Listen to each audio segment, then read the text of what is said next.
Hasta 1984, aproximadamente, que se publicó, hablo de memoria, no estoy seguro, 4Q525, que son unas bienaventuranzas muy parecidas a las bienaventuranzas cristianas, en arameo, de un documento anterior a Cristo, ciertamente, o por lo menos de la época de Cristo y muy anterior a los evangelios. Nosotros, comparando las bienaventuranzas de Mateo con la de Lucas, veíamos que decía la de Lucas: bienaventurados los pobres, porque de ellos es el reino de los cielos.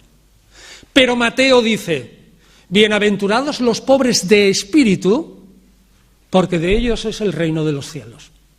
Hasta 1984, unánimemente todos los críticos decían: la versión original que dijo Jesús está recogida por Lucas, y Pablo dulcifica eso, un dictum, un dicho de Jesús durísimo, bienaventurados los pobres, que tiene una gran carga social y una potencial de revolución social, lo dulcifica, y para tener en cuenta a los ricos de la comunidad le añade la coletilla: bienaventurados los pobres de espíritu. Pero he aquí que en 1984 se publica 4Q525 y se ve que en hebreo aparece Anavim, con W, Ana, como Ana, Vim, W-I-M, que significa pobres en plural en hebreo, y Ruach, R-U-A-H, Ruach, que es espíritu. Y aparece Anavim Ruach, pobres de espíritu, en Qumran, antes de Cristo, cachis en la mar.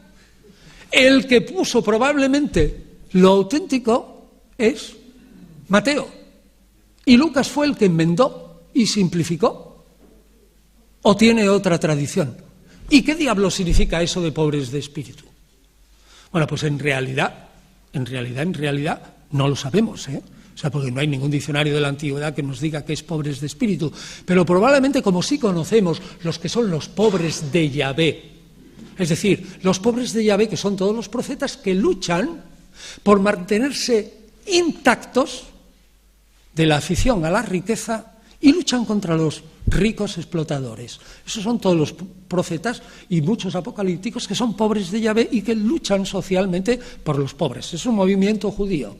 Pues, como en esa época no se distingue al Espíritu Santo de Dios, eso lo harán los cristianos en Nicea y en Constantinopla, 700 años más tarde, entonces, ¿cómo actúa Dios? ¿O cómo actúa el Espíritu? Pues Dios es Espíritu cuando actúa como Espíritu, pero es Dios. Es decir, que entre Dios actuando como Dios y Dios como Espíritu no hay ninguna distinción, es un simple modo de hablar. ¿Y qué quiere decir en espíritu, que en griego está en dativo? Pobres en espíritu o por el espíritu, pues pobres movidos por Dios como espíritu. Es decir, pobres que luchan por la justicia.